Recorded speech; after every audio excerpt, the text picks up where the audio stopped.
Halo semuanya. Gini, kalau kalian ngikutin berita belakangan ini, kalian pasti tahu banget kalau rupiah kita lagi bener-bener babak belur. Di mana-mana orang pada spekulasi, para pakar berdebat panas, sampai ada ketakutan soal krisis sosial segala. Nah, hari ini kita bakal bedah ini semua secara objektif. Kita pakai data, tanpa narasi lebay, biar gampang dipahami lewat infografis yang udah kita siapin. Yuk kita mulai. Oke, mari kita bahas langsung ke inti masalahnya. 17.650, angka ini bukan sekedar deretan nomor ya. Ini adalah nilai tukar rupiah terhadap dolar yang belakangan ini bikin banyak pihak panik. Timothy Ronald juga udah nge-highlight ini banget. Realitasnya, angka ini langsung mukul harga barang impor, bikin pusing biaya operasional bisnis, dan ujung-ujungnya yang ngerembet ke harga kebutuhan sehari-hari kita. Tapi tunggu, ada yang jauh lebih ngeri. 25.000. Yap, pengamat ekonomi Ferry Latuhihin kasih prediksi pesimis kalau dolar itu sebenarnya lagi merangkak naik ke kisaran 22.000 sampai 25.000 rupiah.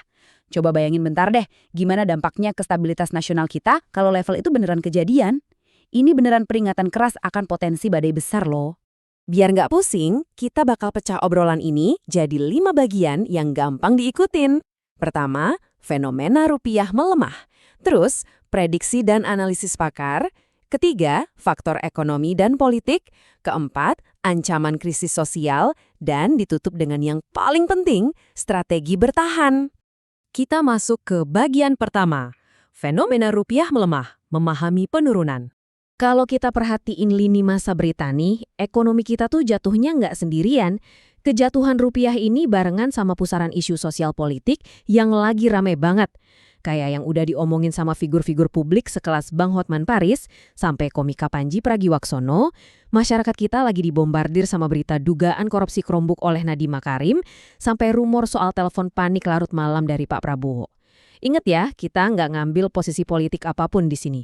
Tapi secara objektif, gabungan isu-isu inilah yang bikin sentimen negatif dan ketidakpastian membludak di pasar.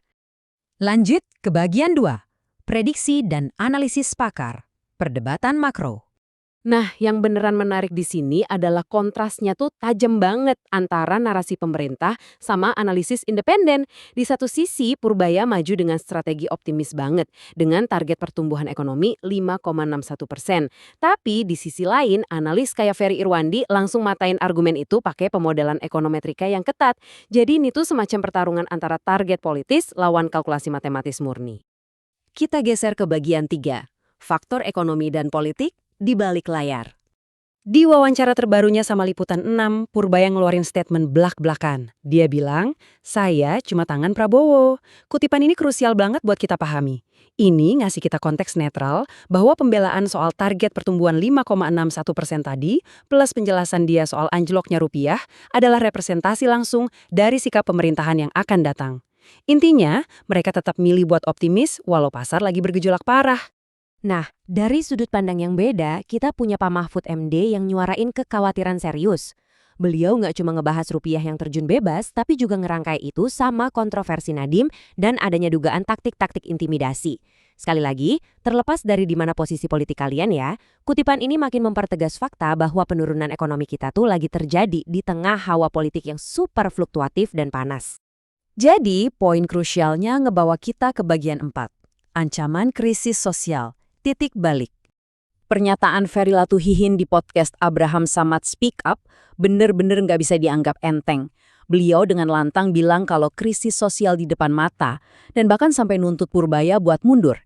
Kita ngebahas ini bukan berarti kita dukung tuntutan politiknya ya, tapi semata-mata buat nunjukin seberapa gawat sih situasi ini di mata para ekonom senior. Logikanya gini, ketika daya beli masyarakat hancur gara-gara mata uang anjlok, gesekan sosial itu udah pasti jadi efek domino berikutnya.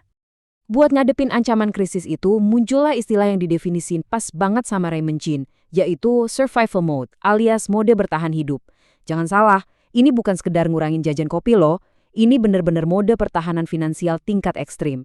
Di titik ini, kita sebagai warga negara dipaksa ngerubah gaya hidup secara radikal, karena instabilitas ekonomi negara udah mulai ngacak-ngacak stabilitas dapur kita sendiri. Masuk ke bagian terakhir dan paling penting buat kalian. Bagian 5, strategi bertahan, melindungi dompet Anda. Dan ini ngasih gambaran yang super brilian tentang gimana jatuhnya rupiah, itu berasa beda-beda di tiap orang. Tekanan finansialnya tuh ngehajar demografi secara spesifik. Buat teman-teman pekerja bergaji UMR, tiba-tiba aja harga kebutuhan dasar udah ngelewatin gaji sebulan. Terus buat kalian yang generasi sandwich, wah bebannya berlipat ganda banget karena harus ngebiayain orang tua plus anak-anak di tengah harga yang serba meroket ini. Terus kita harus ngapain dong? Tenang, ada 3 taktik pertahanan finansial yang bisa langsung kalian praktekin. Ini dari rangkuman praktisi kayak Raymond Chin sama Timothy Ronald. 1. Audit pengeluaran harian kalian sekarang juga. Stop semua kebocoran halus. 2. Amankan sumber pendapatan alternatif. Jangan pernah bergantung cuma sama satu keran gaji. 3. Lindungi aset kalian dari inflasi ekstrim. Kalian harus mulai paham instrumen investasi mana yang kebal dari guncangan mata uang kayak gini.